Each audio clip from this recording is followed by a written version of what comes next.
Hello everyone, welcome to my another blog.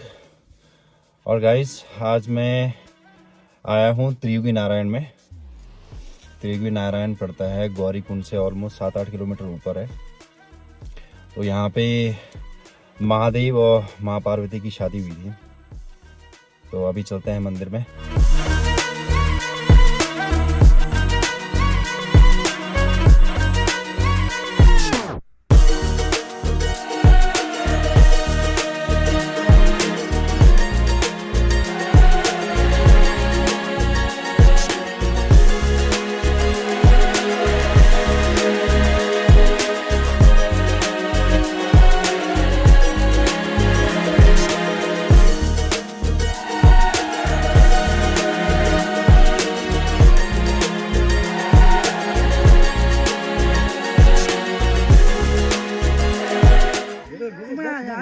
मंदिर में पुlang mama tabel marate abi ये पाते पवड़ी दाल तोटी पवड़ी तोटी अब मामू पतले जतरे पतले तो आवा पतले तीनों डारा मंदिर में बटाम ठीक, ओके।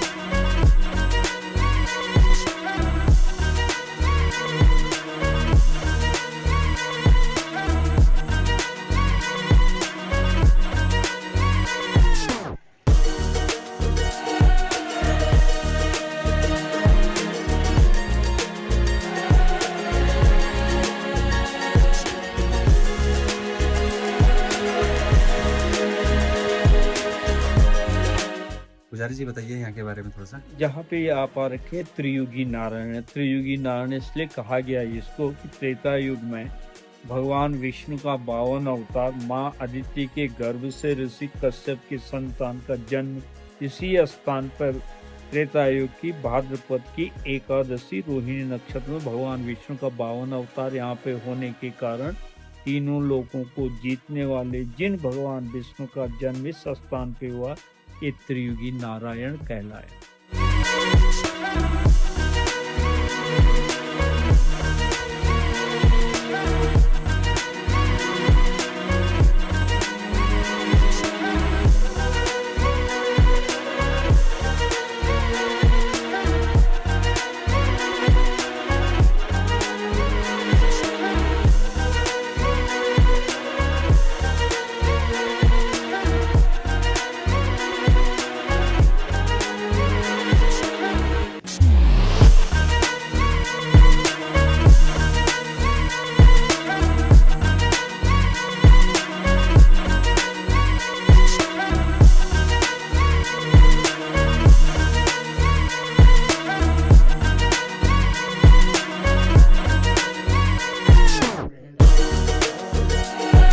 और इन्हीं भगवान विष्णु को साक्षी करते हुए त्रेता युग में राजा हिमालय ने अपनी पुत्री पार्वती का कन्यादान, इससे पहले आपने सुना होगा कि राजा दक्ष प्रजापति की पुत्री जो सती, जो कि कनखल में विश्व कल्याण के समय एक बार राजा दक्ष प्रजापति को यज्ञपति बनाया गया, लेकिन उनको ये घमंड था कि मैं ब्रह्मा जी का मानस पुत्र और प्रथम इस सृष्टि का प्रथम राजाओं घमंड हो गया था। वो भगवान शिव को कोई महत्व नहीं देते थे, वो अपने घमंड में चूर। भगवान शिव ने कभी उनको अपना वास्तविक रूप नहीं बताया, उनकी परीक्षा लेते रहे, लेकिन वो नहीं समझ पाए। तो सती तो उन्होंने शादी करवा दी, लेकिन भगवान शिव हमेशा उनको रास्ते पे लाने के लिए उनको प्रयत्नशील रहते थे, लेकिन नहीं माने। विश्व कल्याण के लिए यज्ञ करते समय यज्ञपति बनाया गया, तो उन्होंने सारे देवी देवता ऋषि कन्नर मुनियों सारों को इनवाइट किया, बुलाया, निमंत्रित किया, लेकिन शिव और शक्ति को नहीं बुलाया। तो सती जानते हैं कौन है? उन्हीं की राजा दक्ष प्रजापति की पुत्री सती, जो कि उनकी शीतला माता है, कुल देवी है। तो राजा दक्ष की प्रजापति की पत्नी जो है बहुत अपनी कुल देवी के बहुत विश्वसनीय रूप से पूजा करते, सारे सर्वस्व मानते थे। उन्होंने प्रार्थना की थी, यही माँ तुम्हारी जैसे माने कन्या मेरे घर में जन्म लेगी तो मैं धन्य हो जाऊंगी और मेरा उद्धार हो जाएगा। तो माँ ने कहा ठीक है, मैं तुम्हारे घर में जन्म ले। तो वही शीतला माला जो है सती के रूप में घर में जन्म लिया। तो यज्ञ करते समय फिर सती जी ने जब कहा राजा से, यही भगवान राजा, तुम मेरे पति शिव को नहीं जानते जो तीनों देवों में पूज्य हैं, उनकी आपने अवहेलना की है, लेकिन इसका फल अच्छा नहीं होगा। तो जैसे यज्ञ शुरू होता है तो क्रोध में जो है सती अग्नि में गिर जाती है और भगवान शिव जब उनके आधे बाएं भाग में अजीब सा अग्नि तैयार हो जाते हैं, जिसे आप कहते हैं ना कि अर्धनारीश्वर, वही रूप है भगवान शिव का कि जो पत्नी का एक भाग, बायां भाग पत्नी का, दायां भाग भगवान शिव का, इसीलिए अर्धनारीश्वर। तो उन्हें प्रतीत हो गया कि कुछ अनर्थ हो गया। शिव अपने दिव्य दृष्टियों से देखते हैं तो सती अग्निकुंड में गिरी होती है। तो वो क्रोध से उस सती की लाश को अपने कंधे में लेते हैं और इतना क्रोधित होता है कि वो भूल गए कि सृष्टि का भी विनाश होगा, तो तांडव शुरू कर दिया। इतने में भगवान विष्णु जब ये क्रोध रूप जो है शिव का देखते हैं तो नतमस्तक होकर शिव से क्षमा याचना कहते हैं, हे देवों की देव, तुम सब कुछ जानने के बाद भी अनविज्ञ बने हो, ऐसे में जो है सृष्टि का विनाश हो जाएगा, भला नहीं हो। शिव नहीं मानते हैं, होनी को कोई नहीं टाल सकता। तो भगवान विष्णु को प्रणाम करते हैं। भगवान के शिव को क्रोध कम करने के लिए अपने सुदर्शन चक्र से माँ के उस जले हुए भावों को 51 टुकड़ों में विभाजित कर लेते हैं। जहाँ जहाँ वो पवित्र अंग गिरते हुए शुद्ध 51 शक्तिपीठ और सिद्धपीठ कहलाए। और वहीं पे भविष्यवाणी ही सती, तुम अजर हो, अमर हो, सृष्टि की रचयिता हो और तुम्हारा विनाश नहीं होता है, तुम्हारा जन्म होगा और तुम ही फिर माँ पार्वती के रूप में जो है शिव की पत्नी बनेंगे। इसलिए राजा हिमालय में राजा हिमालय के यहाँ जन्म लेंगे, तुम्हारी माँ मैना होगी, उसकी कोख से जन्म लेंगे। जैसे भगवान शिव कैलाश में तपस्या के लिए आएंगे तो राजा हिमालय जो है इन भगवान विष्णु त्रियुगी नारायण को साक्षी करते हुए तुम्हारा शादी यहाँ त्रियुगी नारायण में करवाएंगे। इसलिए त्रियुगी नारायण, एक तो तीनों लोकों को जीतने वाले भगवान विष्णु का 52 अवतार होने के कारण त्रियुगी नारायण, और देवों में तीनों देवों में ब्रह्मा विष्णु महेश में प्रथम पूज्य शिव की शादी इस जगह पे होने के नाम त्रियुगी नारायण। वो 3 युगों की अखंड अग्नि, वो साधारण धुनी नहीं है जिसे धुनी कहते हैं, वो धनंजय नाम की अग्नि है। उसको भगवान नारायण के सामने वो धनंजय नाम की अग्नि में जो है भगवान शिव और पार्वती इसी जगह पर फेरे लेते हैं, इसलिए इसका नाम त्रियुगी नारायण है। भगवान विष्णु को साक्षी कर इस जगह पे जो है आपके 7 कुंड है। ब्रह्म कुंड, रुद्र कुंड 2 नहाने के हैं, तीसरा विष्णु कुंड आसमान का है।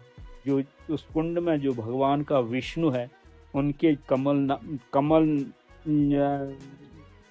जलाशय, भगवान के कमल नाभि से जो उत्पन्न अंदर से ही जो जल आता आकर के विष्णु कुंड में आता है, इसलिए विष्णु कुंड आपके आसमान के लिए और पूजा के लिए काम आता है। चौथा है आपका सरस्वती कुंड, वो पितृ तर्पण का। वो सरस्वती कुंड इसलिए उसको कहा गया है, आप किसी भी शास्त्र में स्कंद पुराण में अध्ययन कर सकते हैं इसका, कि माँ पार्वती की जब शादी हुई तो माँ सरस्वती ने आशीर्वाद देके उन्होंने पार्वती को कुंड अर्पित किया था कि हे बेटी, जब कोई यात्री आता है, वो कोई स्थान पे कोई पिंड दान या तर्पण करना चाहते हैं तो सरस्वती धारा में तर्पण दे सकता है।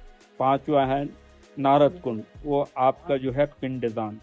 6वां है सूरज कुंड, वो भगवान के भोग का है, वो जल केवल भोग के लिए प्रयोग में लाया जाता है। और अंत में जब भगवान नारायण के दर्शन को जाओगे तो अंदर जो है आपके जो भगवान का जो जल निकलता है चरणों से, वही अमृत कुंड होता है।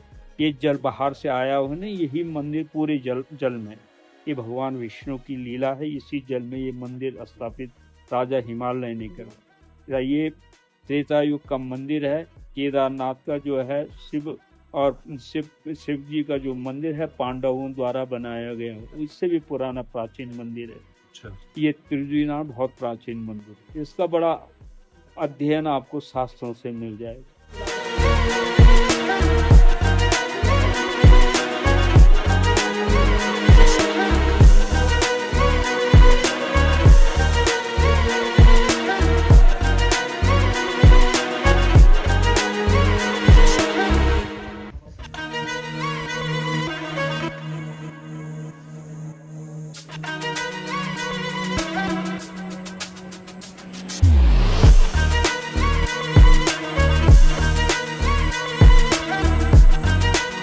आपको मालूम होगा, आप भाग्यशाली हैं कि उत्तराखंड में 2 ही विष्णु मंदिर हैं।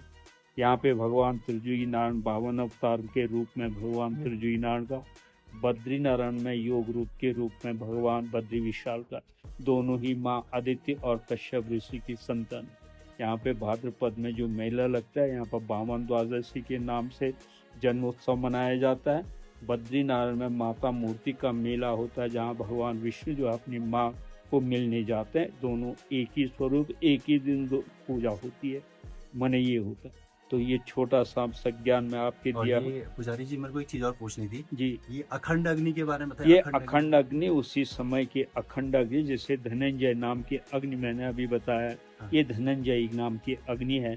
उसी में हवन यज्ञ होता है, ये कभी बंद नहीं होती ये ना? बंद नहीं होता। उसका कारण स्कंद पुराण, आप केदार ये उस पुराण, युग से चली आ रही हाँ है। वो चली आ रही। ऐसा है उसमें स्कंद पुराण में ये उल्लेख है कि कलयुग का जैसा ही प्रारूप होगा, अभी 5125 वर्ष ही कलयुग को बीते हुए हैं। हाँ। तो कलयुग में जैसे प्रवाह हुआ तो अग्नि जो है, मैंने पहले तो आप रूपी थी। नारद जी स्कंद पुराण में बताते हैं कि अग्नि जो है वही अग्नि रहेगी, लेकिन इसको जीवित रखने के लिए आपको वो अग्नि के रूप में संविदा देकर हवन यज्ञ जो है करना पड़ेगा, ले बुझेगी नहीं। जिस दिन ये अग्नि बुझ जाएगी, उस दिन सृष्टि का विनाश हो। ये इस तरह की अग्नि बुझती नहीं। यहाँ 4 पहर पूजा होती है, सवेरे, दोपहर, शाम और रात। इसीलिए ये अखंड अग्नि है। इसकी भस्मी बहुत प्रसाद के रूप में आपको, बहुत पवित्र चीज है। विष्णु कुंड का जो जल है ना, वो स्वयं ये जड़ी बूटी औषधि युक्त है। बताते हैं आजकल बहुत सारे लोग बताते हैं वो जल जो है कैंसर वगैरह अन्य चीज़ों में काम आ रहा है। तो जैसे बता रहे हैं जो वहाँ अभी लोग ले जा रहे हैं, तो इसका महात्म्य बहुत।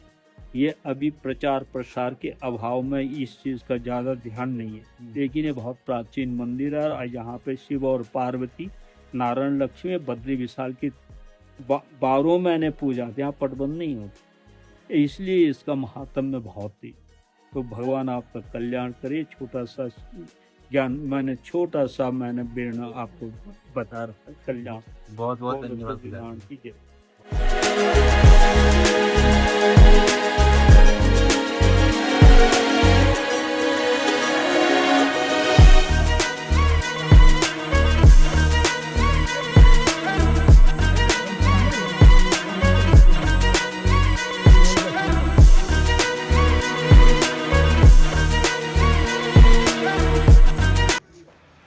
ऑलराइट गाइस, सो त्रियुगी नारायण मंदिर के दर्शन भी हो गए हैं। अब देखता हूँ नेक्स्ट मंदिर कौन सा होने वाला है मेरा। सो ये जानने के लिए प्लीज़ सब्सक्राइब माई चैनल और keep watching all of my blogs. Alright, so चलता हूँ मैं यहाँ से। Let's see you in next blog then. Take care, bye bye.